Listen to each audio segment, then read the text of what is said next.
ও কি তোমাকে নিয়ে খেলছে? তোমার কি মনে হচ্ছে যে তুমি ওর কাছে খেলনা হয়ে গেছো? সত্যি সত্যি ও তোমাকে নিয়ে খেলতে শুরু করে দিয়েছে।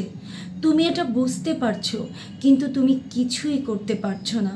তুমি জানোই না যে এ থেকে মুক্তির উপায় কী। কারণ তুমি ওকে ভালোবাসো।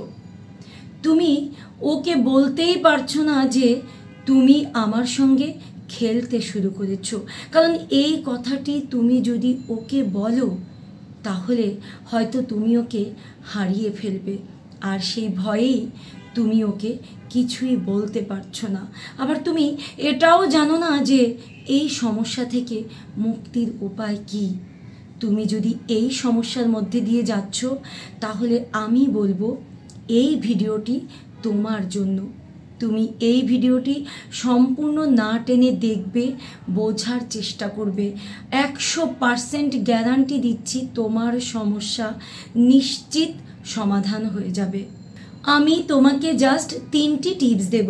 তুমি যদি এই 3টি টিপসই পরিপূর্ণভাবে ফলো করো, তাহলে তুমি দেখতে পাবে ও তোমাকে নিয়ে খেলা তো দূরের কথা, ও তোমাকে বিন্দুমাত্র অবহেলা করার সাহসই পাবে না। ও তোমাকে প্রচণ্ড রকম ভালোবাসতে শুরু করবে। তাহলে চলো ভিডিওটি শুরু করা যাক। তবে হ্যাঁ, তার আগে একটি কথা বলবো, তোমরা আমার এই ভিডিওটিকে কি লাইক করেছো?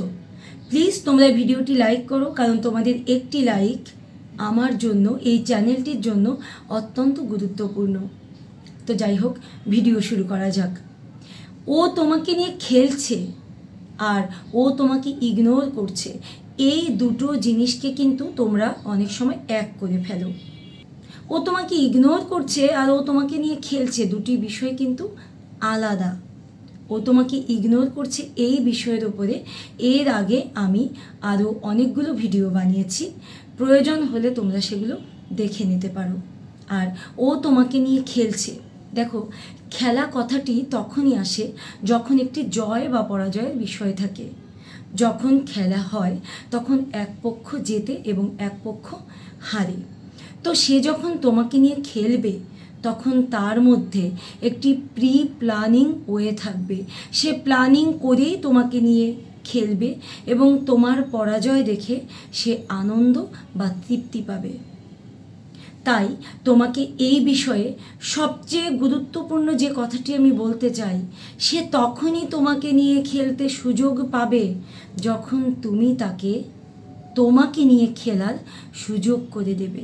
তুমি যদি নিজেকে নিয়ে খেলার সুযোগ করে না দাও না, সে কিন্তু কখনো তোমাকে নিয়ে খেলার সুযোগ পাবেই না। তাই আমি তোমাকে এখন যে 3টি পয়েন্ট বলবো, তুমি সেই পয়েন্টগুলো অক্ষরে অক্ষরে মেনে চলবে। তুমি দেখোই না কি করে সে তোমাকে নিয়ে খেলার সাহস করে। 1 নম্বর পয়েন্ট, তোমার কি মনে আছে তোমাদের রিলেশনের শুরুতে তুমি ঠিক কেমন ছিলে? তুমি ওর পছন্দ অনুযায়ী নিজেকে চেঞ্জ করে ফেলেছো। তুমি হয়তো ওর পছন্দ মতো পোশাক পরতে শুরু করেছো, অথবা ওর পছন্দ অনুযায়ী চুলের স্টাইল চেঞ্জ করেছো, হয়তোবা তুমি ওর পছন্দ মতো খাবারও খেতে শুরু করেছো। আবার এমনও হতে পারে যে তোমার পছন্দের দল হয়তো ছিল ইতালি, তুমি হয়তো ও ব্রাজিল পছন্দ করে বলে তুমি ব্রাজিলকেই সাপোর্ট করছো। আচ্ছা, সত্যি সত্যি কি তুমি মন থেকে এই পরিবর্তনটা আনতে পেরেছো? পারোনি তো। কিন্তু তুমি ওকে খুশি করার জন্য নিজের এই পরিবর্তনটার একটি অবয়ব ধারণ করেছো। এই যে তুমি নিজেকে বদলে নিয়েছো, কি পেয়েছো তুমি? তাতে কি তুমি ওর কাছ থেকে আরও বেশি ভালোবাসা পেয়েছো, আরও বেশি মূল্যায়ন পেয়েছো? পাওনি তো। কেন পাওনি? তার কারণ ও বুঝতে পেরে গেছে তুমি ওর হাতের পুতুল, যাকে ও নিজের ইচ্ছে মতো চালাতে পারবে। তুমি ওর খেলার বস্তু, তুমি নিজেকে ওর কাছে খেলনা হিসেবে তুলে ধরেছো। তুমি তো নিজের গুরুত্বই বোঝোনি। তোমারও যে একটি মতামত থাকতে পারে, তুমিও যে একজন মানুষ, সেটা তুমি কখনো ভাবোনি? তুমি কেবলমাত্র ওকে খুশি করার জন্য, ওকে সুখী করার জন্য, ওর ভালোবাসা পাওয়ার জন্য নিজের মধ্যে অনেক বড় বড় পরিবর্তন আনতে চেষ্টা করেছো। তুমি নিজেকে প্রশ্ন করো, তুমি নিজেকে ওর কাছে এত ছোট করে দাওনি তো যে ও নিজেকে মালিক কিংবা মালকিন এবং তোমাকে গোলাম ভাবতে শুরু করেছে? যদি তুমি তাই করে থাকো তাহলে তোমাকে বলবো, এবার মাথাটা খাটাও, এবার একটু বোঝো, এবার নিজেকে নিয়ে একটু ভাবো। হ্যাঁ, ভালোবাসার ক্ষেত্রে ভালোবাসার মানুষের জন্য পরস্পরের প্রতি রেসপেক্ট দেখিয়ে কিছু পরিবর্তন তো আনতেই পারে, সেটা আলোচনা সাপেক্ষে, সেটা তুমি এবং ও দুজনের মধ্যেই সেই পরিবর্তনটা আসতে হবে।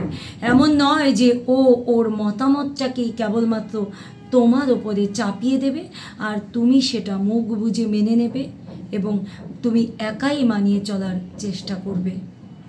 এবার চলো 2 নম্বর পয়েন্টের দিকে যাই। বিষয়টিকে একটু ভালো করে বুঝবে। দেখো, নিজেকে গুরুত্ব না দেওয়া আর তাকে মাত্রাতিরিক্ত গুরুত্ব দেওয়া, এই দুটো বিষয়ের মধ্যে অনেক পার্থক্য রয়েছে। তুমি নিজেকে গুরুত্ব নাই দিতে পারো, কিন্তু তুমি যখন তাকে মাত্রাতিরিক্ত গুরুত্ব দেবে না, সে তখন তোমার মাথায় চড়ে বসবে। সে রাত 10টায় তোমার সঙ্গে কথা বলতে পারবে না, সে কথা বলবে রাত 2টোয়। তুমি খুশি মনে অ্যাগ্রি করে দিলে যে হ্যাঁ, কোনো ব্যাপার না, আমি রাত জেগে থাকবো তোমার সঙ্গে কথা বলার জন্য, অথচ পরদিন হয়তো তোমার স্কুল কলেজ বা অফিস রয়েছে। সে তোমার সঙ্গে আগামীকালকে দেখা করতে পারবে না, সে হয়তো দেখা করবে 5 দিন পরে। তুমি খুশি মনে অ্যাগ্রি করে দিলে যে হ্যাঁ, অবশ্যই আমি ওই ডেটেই তোমার সঙ্গে দেখা করব, অথচ ওই ডেটে কিন্তু তোমার কোনো গুরুত্বপূর্ণ কাজ থাকতে পারে, যে কাজটি বাদ দিয়ে তুমি ওর সঙ্গে দেখা করতে গেলে তোমার ক্ষতি হয়ে যাবে। কিন্তু তুমি নিজের ক্ষতির কথা না ভেবে তুমি ওর সঙ্গে দেখা করতে চলে গেলে, কারণ তোমার কাছে মনে হচ্ছে ওকে আমি পেয়েছি, ও আমার সঙ্গে দেখা করতে অ্যাগ্রি করেছে, বা ওকে আমি পেয়েছি, রাতে ও আমার সঙ্গে কথা বলতে অ্যাগ্রি করেছে, সেটা রাত 2টো কেন, রাত 4টা বাজলেও কোনো সমস্যা নেই। এই যে তুমি ওকে এত বেশি গুরুত্ব দিয়ে ফেলছো যে ওর পছন্দ মতো টাইম তোমাকে সেট করে দিচ্ছে, কারণ ও জানে তোমার নিজের গুরুত্ব তোমার কাছে নেই, তোমার আত্মসম্মানবোধ নেই। ও জানে, ও বললেই তুমি তাতে নাচবে, তুমি ওর প্রতিটি কথায় নাচতে শুরু করে দেবে। তাই বলছি, ও তোমাকে ডেট দিলেই তোমাকে ওই ডেটেই যে ওর সঙ্গে দেখা করতে হবে, এই ব্যাপারটাকে তুমি তোমার মাথা থেকে আজকেই বের করে দাও। তুমি ওকে বলো যে তুমি আমাকে একটি ডেট দাও, আমি ফ্রি থাকলে নিশ্চয়ই তোমার সঙ্গে দেখা করব। তুমি ফ্রি থাকলে দেখা করবে, আর যদি তুমি ফ্রি না থাকো তাহলে তুমি ওর সঙ্গে দেখা করবে না। দেখো, তুমি যদি নিজে গুরুত্ব না দাও, মানে তোমার যদি সেলফ রেসপেক্ট না থাকে, তাহলে ও তোমাকে কি করে রেসপেক্ট দেখাবে? ও তো তোমাকে খেলনা মনে করবেই, কারণ তুমি ওকে নিজেকে খেলনা করে ওর হাতে তুলে দিয়েছো। 3 নম্বর টিপস, এই যে তুমি ওর কাছে খেলনা হয়ে গেছো, আর তাই ও সবসময় তোমাকে ছেড়ে যাওয়ার ভয় দেখাচ্ছে, আর তুমি তখন ওকে হারিয়ে ফেলার ভয়ে ওকে আরও বেশি করে আঁকড়ে ধরার চেষ্টা করছো। তুমি ওকে আপ্রাণ বোঝানোর চেষ্টা করছো যে প্লিজ, তুমি যেমন বলবে আমি ঠিক তেমন হব, আমি তোমার মনের মতো হয়ে থাকবো, তুমি যেভাবে বলবে আমি সেভাবে চলবো, প্লিজ তুমি আমাকে ছেড়ে যেও না।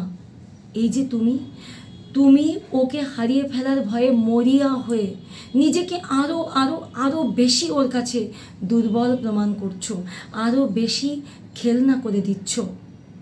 দেখো, মানুষ কিন্তু একটি খেলনা নিয়ে ততদিনই খেলে যতদিন তার খেলতে ভালো লাগে।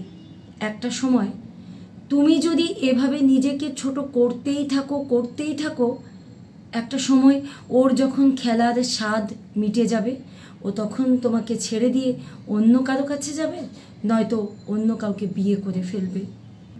দেখো, প্রত্যেকটি মানুষ একটি শক্ত হাত ধরতে চায়, যখন ও বুঝে যাবে যে তোমার হাতটি শক্ত হওয়া তো দূরের কথা, বরং তোমার প্রতিটা আঙ্গুল ওর কথায় নাচছে।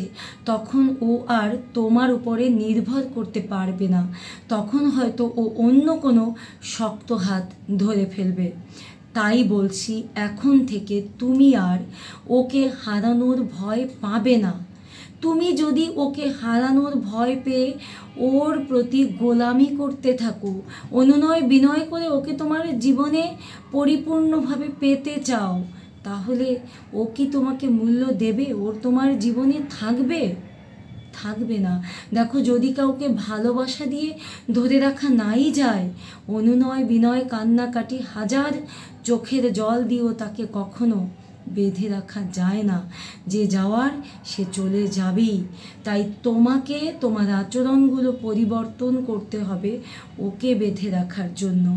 তোমার মধ্যে স্ট্রংনেস আনতে হবে। যদি এমন হয় যে তুমি ভেতরে ভেতরে হারানোর ভয়ে কুঁকড়ে যাচ্ছ, তবুও তুমি সে ভয়টাকে ওর কাছে প্রকাশ করবে না। তুমি নিজের মধ্যে একটি স্ট্রংনেস এনে ওকে সরাসরি প্রশ্ন করবে। তুমি সরাসরি ওর কাছে জানতে চাইবে যে তুমি কি আমার সাথে থাকবে? তুমি কি আমাকে মেনে নিতে পারবে? দেখো, আমি তোমার জন্য এতটাও পরিবর্তন হতে পারবো না যে আমার নিজের সত্তাটাকেই বিসর্জন দিতে হয়। তুমি ওকে বলবে যে দেখো, ভালোবাসার সম্পর্কটা যেহেতু দুজনের, অতএব স্যাক্রিফাইস করতে গেলেও দুজনকেই করতে হবে। সেটা এমন নয় বা এমন হতে পারে না যে কেবলমাত্র আমিই স্যাক্রিফাইস করে যাব, আমিই নিজেকে পরিবর্তন করে যাব।